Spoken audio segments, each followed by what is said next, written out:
Hello दोस्तों, आज पता है आप लोगों को क्या पढ़ाने वाले हैं। आप एकदम एकदम जीरो लेवल से चीज़ें सिखाएंगे। बहुत सारे लड़का लोगों को, बच्चा से लेके बड़ा तक, ऐसा ऐसा चीज़ जो होता है वो समझ में नहीं आता है, लिख नहीं पाता है, समझ नहीं पाता है। इसमें देखिए, ये तो काफ़ी बेसिक चीज़ें हैं। ABCD और जो क ख ग होता है ना, आज वही सिखाने वाले हैं। क ख ग घ, आपको एक क ख ग हमको आता है, ABCD आता है, तो आप ही से सवाल पूछेंगे कि जब क ख ग आता है तो ऐसा क्यों होता है। आपसे सवाल पूछेंगे, आप ही से आंसर लेंगे, ठीक है। तो इसीलिए जो आपको जब आता होगा तो कमेंट बॉक्स में बताइएगा, समझ गए ना। तो इस वीडियो को शुरू से अंत तक देखिएगा। और ये बच्चा से लेवल बड़ा तक है, जो कि आपको ABCD से भी छोटा, यानी कि जहाँ से शुरुआत होता है, यानी कि वर्ड का शुरुआत, नाम जो होता है वहाँ से लिखना सिखाएंगे। आपको यह है कि सर हमको तो पूरा इंग्लिश में नाम लिखे आ जाता है, हमको सब क ख ग आता है, तो आज ही आपको पता चल जाएगा कि आप कितना पानी में है, अभी आपको समझ में आ जाएगा। तो चलिए हम देखते हैं कि कितना आपको नाम उम लिखे आता है। अच्छा, एक बात बताइए, आपको पता है कि हिंदी का लेटर कितना होता है? हिंदी में कितना लेटर होता है? 52 गो होता है ना। और आपको इंग्लिश में लेटर कितना होता है? 26 गो। 26 गो लेटर से इतना सारा चीज़ें बना हुआ है। 52 गो लेटर से समझ लीजिए कि कौन सबसे वास्ट लेवल का है, हिंदी है कि इंग्लिश है। यानी कि आज आपको समझ में आ ही जाएगा कि हिंदी डिफिकल्ट है कि इंग्लिश डिफिकल्ट है, सब आप समझ जाइएगा। तो चलिए बोर्ड पर देखते हैं इस चीज़ों को। अच्छा, एक बात बताइए, आपको हम क्या बोले कि हिंदी का जो वर्ड होता है, यानी कि जो हिंदी में वर्ड लिखा जाता है, हिंदी का जो वर्ण होता है, इनकी कुल संख्या कितना होता है? 52 होता है ना। और अंग्रेजी, यानी कि अंग्रेजी का कितना वर्ड होता है? अंग्रेजी का जो वर्ड होता है आपको 26 गो होता है।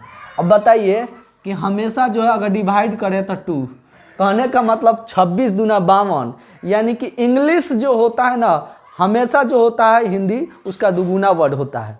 अब समझेंगे कि हिंदी में जो होता है क्यों हमेशा डबल वर्ड लिखा जाता है। आप पढ़ते हैं, जैसे लिखना होगा करण, क र न, करण नाम है, ठीक है। आप क्या पढ़े हुए हैं कि करण में कि के से क, आर से र, एन से न हो जाता है, गलत। नाम बताइए, हम लोग क्या पढ़े हैं बचपन में कि के से क, के से ख, आजी से ग, ING से अंग, यही ना पढ़े हैं। के से क, के से क, आजी से ग, जी से घ और NG से अंग। आप ऐसे पढ़े हैं कि आर से भी र होता है, एन से न होता है। तो करण जो है कहीं आपका गलत हो गया, कहेंगे सर गलत लिखे हैं, एकदम लिखे हैं गलत। लेकिन करण में ये जो ए लग जाता है, ये हम पूछ रहे हैं कैसे लगता है। जैसे कि पहला लेटर कैपिटल होता है, उसके बाद सब स्मॉल है, ऐसे हम बोल रहे हैं कि मतलब ऐसे लिखा जाता है। तो जो करण में ये ए जो लगता है वो कहाँ से लगता है, यही आपसे तक क्वेश्चन पूछ रहे हैं। ये कहाँ से लगता है बता दीजिएगा। हैं, आप तो करण लिखते हैं, महल लिखना होगा तो महल, तो इसको तो होना चाहिए MH और L, महल। अगर सपोज डेट अगर स्मॉले लिखते हैं तो महल भी गलत, करण भी गलत। अगर आपको लिखना है चमन, चमन तो क्या लिखते हैं CHM और N, चमन होना चाहिए ना सब, लेकिन गलत हो जा रहा है, लेकिन ए इसमें लगा नहीं रहा है। तो वही चीज़ें हम लोगों को जानना है कि इसमें ए कहाँ से आ जाता है, समझ गए।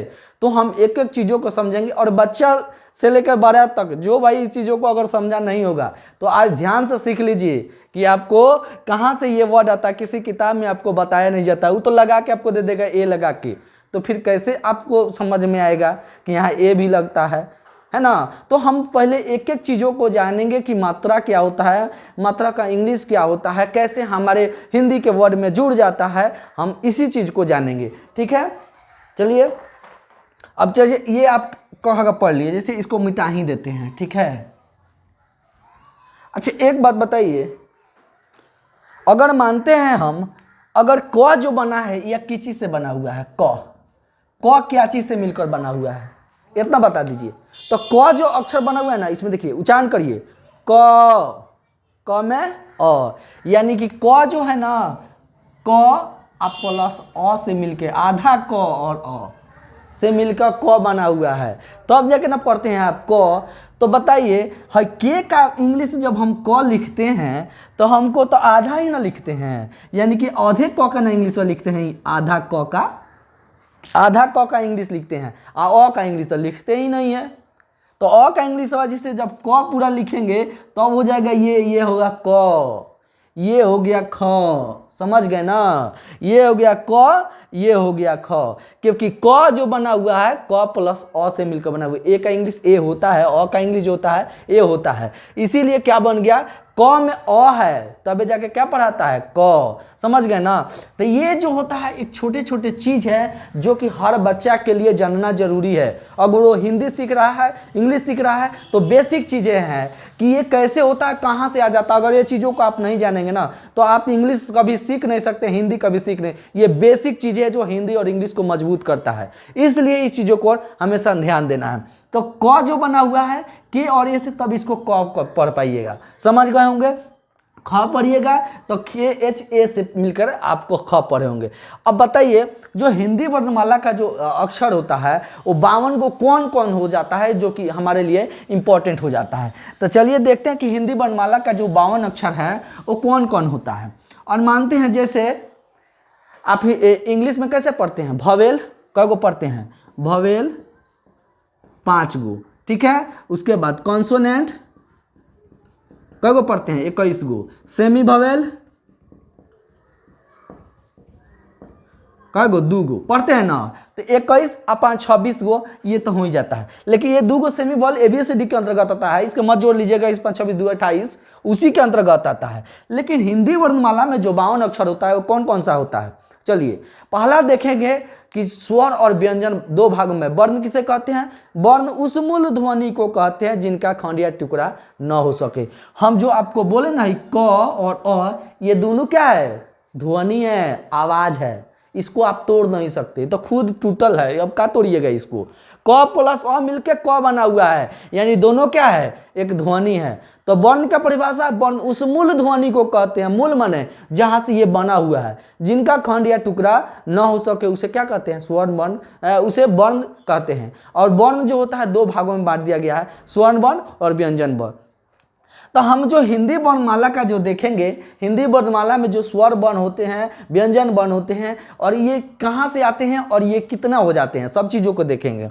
तो हिंदी में जो होता है, जो स्वर होते हैं, स्वर, ये स्वर आपको एक मूलतः देखा जाए तो 13 गो होता है, लेकिन ये 11 ही गो होता है, ठीक है। अब 11 गो क्यों होता है, क्योंकि देखिए आप अ आ ए आई को देखिएगा ना, जैसे अ आ ना, छोटी ई, बड़ी ई, छोटा ऊ, बड़ा ऊ, ए ओ अंक कै गो हुआ, 1 2 3 4 5 6 7 8 9 10 11 अंक। ये जो होता है, क्योंकि अह जो होता है ना वो विसर्ग में चला जाता है और ये जो होता है अलग हो जाता है। तो ये जो होता है आपको 11 को क्या होता है, स्वर होता है। लेकिन मूलतः री और अह को छोड़ना नहीं है, वो भी होता है। तो 13 को तो जुटबे करेगा, एगो अनुनासिक वर्ण बन जाता है, एगो होता है र वर्ण में अलग हो जाता है, ठीक है, क्योंकि उसका उच्चारण आधा री वाला अलग, जैसे उसे ऋषि बनता है, वो बताएंगे जब हिंदी वर्णमाला पढ़ाएंगे। तो हिंदी अब जैसे कि संधि विच्छेद हो गया, उस सब में कैसे यूज होता है, उस सब चीज़ों को पढ़ाएंगे। अनुनासिक वर्ण कौन सा होता है, सब चीज़ों के में बताएंगे। तो ये कितने तरह के स्वर होते हैं, 11 गो स्वर होते हैं, लेकिन मूलतः होते हैं कितने, 13 गो। तो ये जुटेगा कि नहीं। अब जैसे कि यहाँ लिख देते हैं, ये हो गया स्वर। व्यंजन जो होता है वो कितने होते हैं, व्यंजन यानी कि व्यंजन किसे कहते हैं और स्वर किसे कहते हैं। स्वर होता है तो कैसे होता है, जिनका उच्चारण स्वयं हो या अपने आप हो। स्वर किसे कहते हैं, जिनका उच्चारण स्वयं हो या अपने आप हो, उसे क्या कहते हैं, स्वर वर्ण कहते हैं। एक और उच्चारण करिएगा तो किसी की सहायता की जरूरत है नहीं, ना मुंह सटेगा, ना ओठ सटेगा, ना दांत सटेगा, ना किसी से मतलब है। ये बेचारा सिंगल है, ये ध्वनि है, एक आवाज है जो कि कुत्ता CRB इसको बोल देगा, आ ई ओ ए। बताइए मुंह कहीं सट रहा है, यानी कि पागलों जो लड़का होगा ना, जहाँ का जीभ में कुछ नहीं होता, वो होगा ए ओ आ ई उ सब कह देगा, ठीक है। तो ये एक सिर्फ आवाज है, ध्वनि है और कुछ नहीं है। यही ध्वनि है कि तो इंग्लिश आपको जानना है। ए से क्या होता है, अ होता है, डबल ए से आ होता है, आई से ई होता है, डबल ई से क्या होता है, बड़ी होता है, यू से छोटा ऊ, डबल ओ से बड़ा ऊ, ठीक है। ई से ए आई से ए, ओ से ओ, ए यू से औ, ए एन से अनुस्वार। ये चीज़ का इंग्लिश पता है। और ये जो होता है ना सबका मात्रा है। जब हम लोग जब किसी मतलब कि शब्द को बनाते हैं तो उसमें इसका मात्रा को लिखा जाता है। जब इससे स्टार्ट होता है तो खैर यही रहेगा, लेकिन जब किसी हिंदी में जुड़ता है ना तो इसका मात्रा होता है। जैसे लिखते ना की, तो क में क्या जुड़ते हैं ई। अब में कौन ई जुटेगा ये हम आपको बताएंगे, रुकिए थोड़ी देर में आपको बताएंगे वो क्यों होता है। समझ, बेसिक चीजें है बाबू, आप इसको जान लीजिए ताकि आपको कोई प्रकार का दिक्कत, बेसिक चीज ना जानकारी रहेगा दिक्कत होगा। ये छोटे छोटे बच्चे भी मेरे पढ़ेंगे और बड़े भी पढ़ेंगे जो जिसको नहीं आता है। तो हमको अभी ये चमन अमन भी समझाना है कि कैसे हो जाता है, तब आप समझ जाइएगा। समझ गए होंगे। तो ये सारे जो होते हैं ये आपको स्वर होते हैं, समझ गए। व्यंजन जो होते हैं तो कहा जाता है ना कि व्यंजन उस ध्वनि को आते हैं जिनका उच्चारण स्वर की सहायता से। ये बेटा जितना सब है ना स्वर में नहीं लगेगा तो बोलिए नहीं कर पाएगा। अब क में अम ना मिलाइएगा तो कैसे बोलिएगा, च में अ नहीं मिलाइएगा तो कैसे बोलिएगा, ख में अ नहीं मिलाइएगा तो कैसे बोलिएगा। ये कितना होता है तो व्यंजन भी कितने टाइप के होते हैं। इसमें स्पर्श व्यंजन हो जाता है, अंतस्था व्यंजन होता है, उष्म व्यंजन होता है। व्यंजन भी 3 प्रकार के हो जाता है, लेकिन मूलतः जानेंगे ये व्यंजन जो होता है कितने होते हैं। तो देखिए टोटल व्यंजनों की संख्या 36 होता है। कितना होता है? 36 गो होता है। अब 36 गो कौन कौन होता है आपको पता है? यरला मिल के कै गो? 11 गो, ठीक है। पहले यरला छोड़ देते हैं, पहले आपको बता देते हैं कि जो क ख ग से लेके म तक जो होता है वो कै गो होता है? 25 गो होता है। इसको कहते हैं स्पर्श व्यंजन, छूता है सब। स्पर्श व्यंजन कै गो? 25 गो, क्योंकि ये हम लोगों के जीवों में सारा सटता है। अब बताइए क ख ग घ को कवर कहते हैं जिनका उच्चारण कंठ से होता है। क ख ग को कवर कहते हैं जिनका उच्चारण कंठ, यानी कि जितना कह ग है ना सब कंठ से सुनाई देता है, यहाँ से बोले निकलता है। च छ ज को चवर्ग कहते हैं जिनका उच्चारण तालु से होता है। जीव हमारे कहाँ सटेगा? तालु में। तो च छ ज को चवर्ग कहते हैं जिनका उच्चारण तालु से होता है। ट ठ ड ढ को टवर्ग कहते हैं जिनका उच्चारण मूर्धा से होता है। देखिए दम लगाइए, अंदर से आता है। ट ठ ड ध ये मूर्धा से होता है। त थ द ध को तवर्ग कहते हैं जिनका उच्चारण दंत से होता है, यानी कि मुँह कहाँ जाकर सटता है? दांत में सब जगह जीभ सटेगा। तो इसका उच्चारण का चीज होता है? दांत से होता है। समझ गए ना? तथा द को आप पफ बको तनी पापा बोलिए ना, बुलाएगा बिना ओट सटैले, पापा मामा बाबा ना, यानी कि पफ में जितना सब चीज़ें हैं ये सब स्पर्श व्यंजन है। यानी कि जितना ही आपको क ख ग से लेकर म तक ले आता है 25 गो स्पर्श व्यंजन होता है, ठीक है। तो इसीलिए ये ध्यान दीजिएगा। तो ये सब ओठ में सटता है। तो ये पफ जो होता है केवल ओठ में सटता है, बाकी सब तो बता ही दिए हैं। तो ये स्पर्श व्यंजन की संख्या 25 गो, क ख ग से लेकर म तक। यरल कै गो? 11 गो। में जोड़िएगा ना 11 गो। तो यरल भी हो गया 11 गो। अब बताइए पहबा हो गया, मैंने क ख ग से लेकर म तक हो गया, यरल हो गया। तो 25 11 जोड़िएगा तो कितना हो जाता है? 25 11 जोड़िएगा तो 5 1 6 और 2 1 3 36 गो। लेकिन इसमें से ना 3 गो संयुक्ताक्षर हो जाता है, जो कि छ, त्र और ज्ञ। ये संयुक्ताक्षर के मतलब होता है जो 2 अक्षरों से मिलकर बने उसे संयुक्ताक्षर कहते हैं। यानी कि छ, त्र और ज्ञ।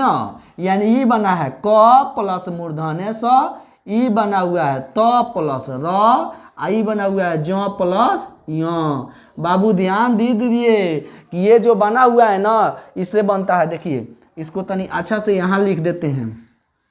संयुक्ताक्षर जो होता है, संयुक्ताक्षर, संयुक्त मतलब संयुक्ताक्षर यानी कि जो 2 अक्षरों से मिलकर बने, यानी कि छ, त्र और ज्ञ। इसको क प्लस मूर्धन्य स से बना है, ये बना है त प्लस र से मिलकर बना हुआ है, और ये ज प्लस य से मिलकर बना हुआ है। याद रखिएगा संयुक्ताक्षर है, 2 अक्षरों से मिलकर बना हुआ है, इसीलिए क्या है? ये संयुक्ताक्षर है। तो ये कै गो हो गया? 25 गो, 11 गो, 36 गो। तो 36 गो हो गया क्या चीज आपको? व्यंजन हो गया। स्वर कै गो था आपका? 11 गो। 36 गो 11 गो कै गो हो गया? 13 गो मानते हैं, एगो ना जोड़िएगा, एक तो जोड़िएगा 13 गो। कितना हुआ? 6 व 3 9 और 3 1 4 49। अब तो 49 गो हुआ। फिर गड़बड़ और 3 2 आपको संयुक्ताक्षर नहीं जोड़िएगा, वो में अलग से जोड़ाता है वो। तो ये मिलकर क्या हो जाता है? 3 गो। ये जब मिल जाएगा तो क्या हो जाएगा? 52। यानी कि जितना सब है ये मिल के क्या हो जाता है? टोटल टोटल जो हिंदी का वर्ण है वो 52 होता है। अब किसी आपको दिक्कत है कि ये 52 को कौन कौन सा होता है, अब समझ गए होंगे तो सारा इसमें लिख दिए हैं। अगर इसमें किसी प्रकार का दिक्कत है तो पूछ लिए, इसको स्क्रीनशॉट जल्दी से मार लीजिए, फिर आपको बताने वाले हैं, फिर ये मिटाएंगे, अभी बहुत कुछ बताएंगे। समझ गए होंगे। संयुक्ताक्षर मतलब जो दो अक्षर से मिलकर बनता है, ये 3 गो अलग ही रहता है। क प्लस मूर्धन्य स, त प्लस र तर, और ज प्लस य बनता है। ठीक है, ज प्लस य से ग मिलकर बनता है। ये बड़ा बेसिक चीजें हैं बाबू, इसको ध्यान रखिएगा। ये संयुक्ताक्षर होता है। एक अनुनासिक वर्ण होता है, सब नाक से बोला जाएगा। जानते हैं कौन कौन होता है? सारे वर्ण का सारे वर्ण नहीं, जितने स्पर्श व्यंजन है उसके लास्ट वाले, अंग, य, न, यानी कि अ भी, इसको बड़ी न भी बोलते हैं, और फिर न, और ये आपका म, सब देखिए उच्चारण कहाँ से हो रहा है? नाक से। तो ये 5 गो जो होता है ना, ये अनुनासिक वर्ण के अंतर्गत आता है, यानी कि नाक से इसका उच्चारण होता है ना। सब चीज़ों आपको पढ़ाएंगे। अभी हमको इंग्लिश भी पढ़ते हैं और हिंदी भी पढ़ना है, तो इसको स्क्रीनशॉट ले लीजिए, हम आपको अभी तुरंत बताने वाले हैं और भी चीज़ें।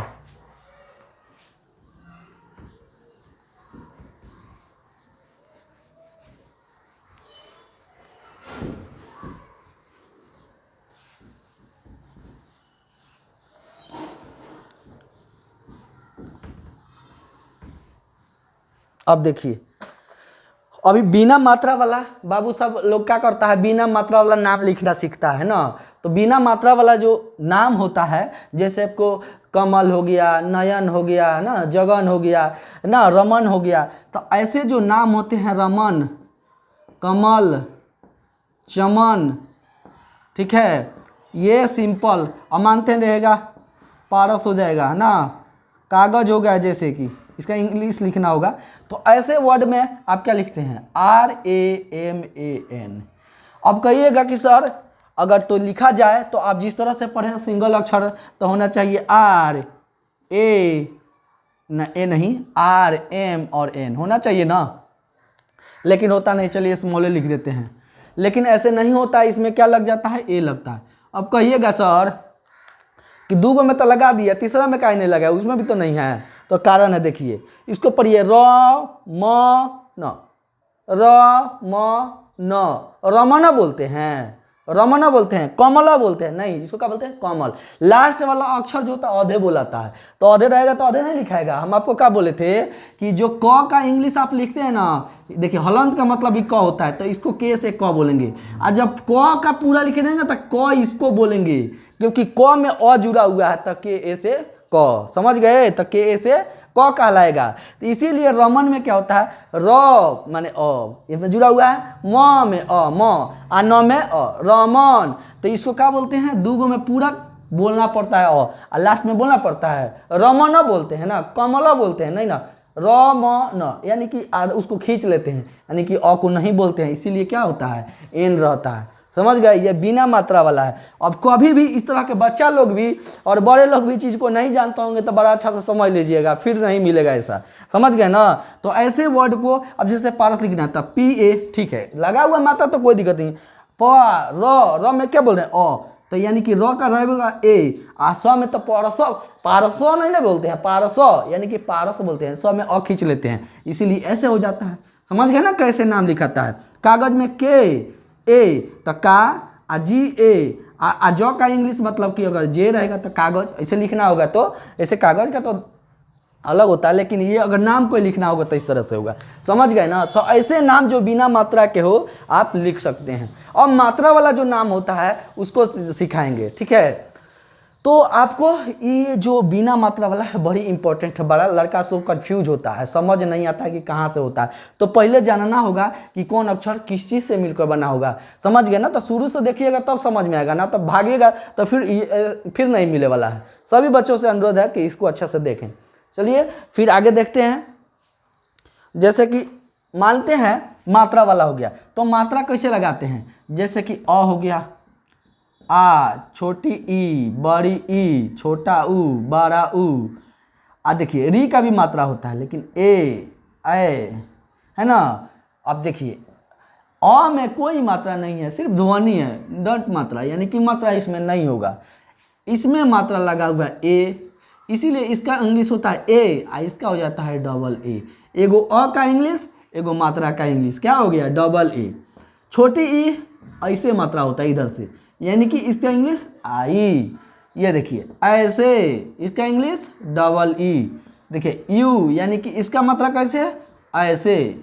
अब है ना, आप जोड़ते हैं हिंदी में दूसरा चीज़ जोड़ते हैं नहीं ना, तो इसका इंग्लिश यू। ये देखिए ये तनी बड़ी हो गया, ये बड़ी ऊ, ये आपका डबल ओ। देखिए ए, तो ए के देखिए यहाँ कंफ्यूज क्या होता है, ए में साफ से लिख देते हैं, ए में ए का उच्चारण मतलब एकले का उच्चारण, तो ए पर एगो होगा, ठीक है। तो इसका इंग्लिश क्या होता है, ई होता है। समझ गए। अब चलिए तनी हेने के मिटा देते हैं, उसके बाद सही रहेगा इधर वाला।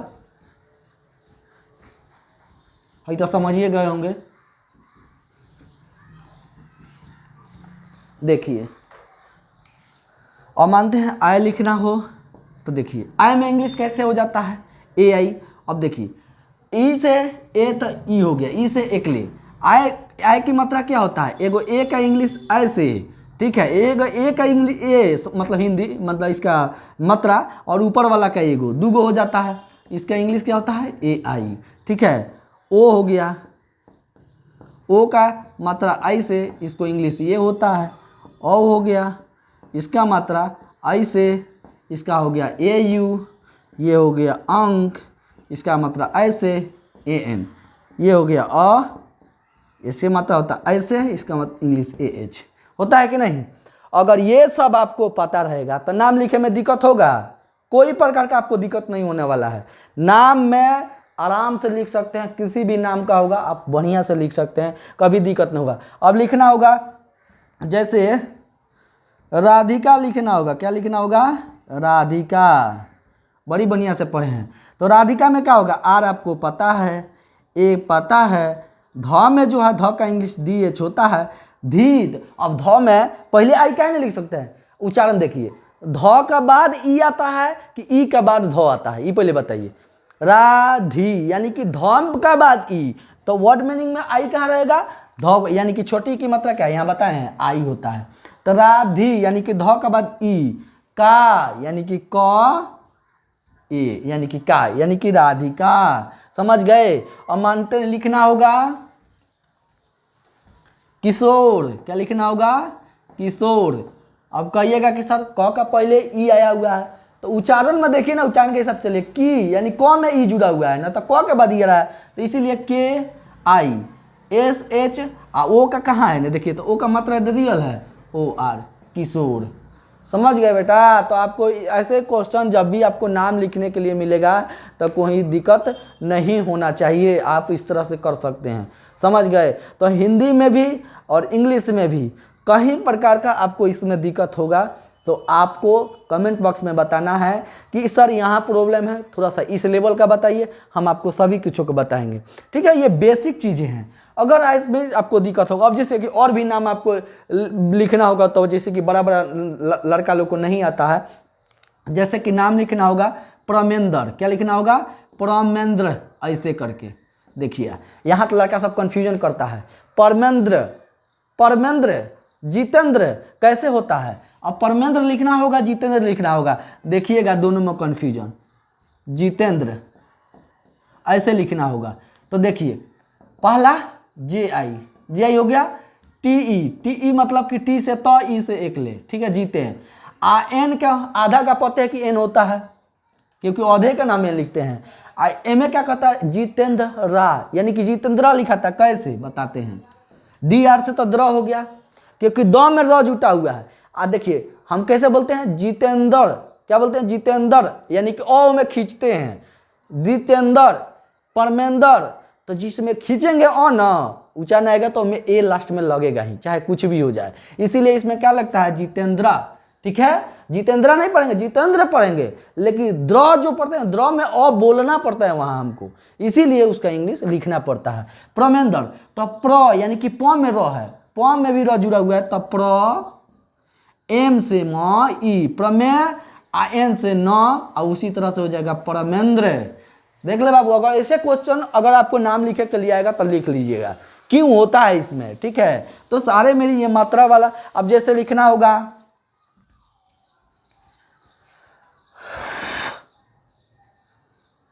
और दे देते हैं, जैसे कि हो गया सुरेश लिखना होगा। ये तो छोटा है, सुरेंद्र लिखते हैं, अच्छा रहेगा, सुरेंद्र लिखना होगा। तो एस का पता है कि एस, यू, आर, ई से एक ले ए, सुरेंद्र ना, इसको अनुस्वार दे दीजिए चाहे आधा ना, सुरेंद्र, ठीक है। एन से न, डी आर ए क्यों लगा? क्योंकि सुरेंद्र, सुरेंद्र यानी कि अ बोल रहे हैं, सुरेंद्र अ, इसीलिए क्या बना, सुरेंद्रा होता है। ऐसे नाम जब भी आपको दिक्कत रहे आप लिख सकते हैं, किसी प्रकार का इसमें आपको दिक्कत नहीं होना चाहिए। और ये बड़ा बेसिक चीज़ें हैं जो बच्चे इस चीज़ को नहीं जानते होंगे, अगर भली भांति इस चीज़ को अगर समझ जाएंगे ना, तब फिर आगे उनको किसी प्रकार का दिक्कत नहीं होगा।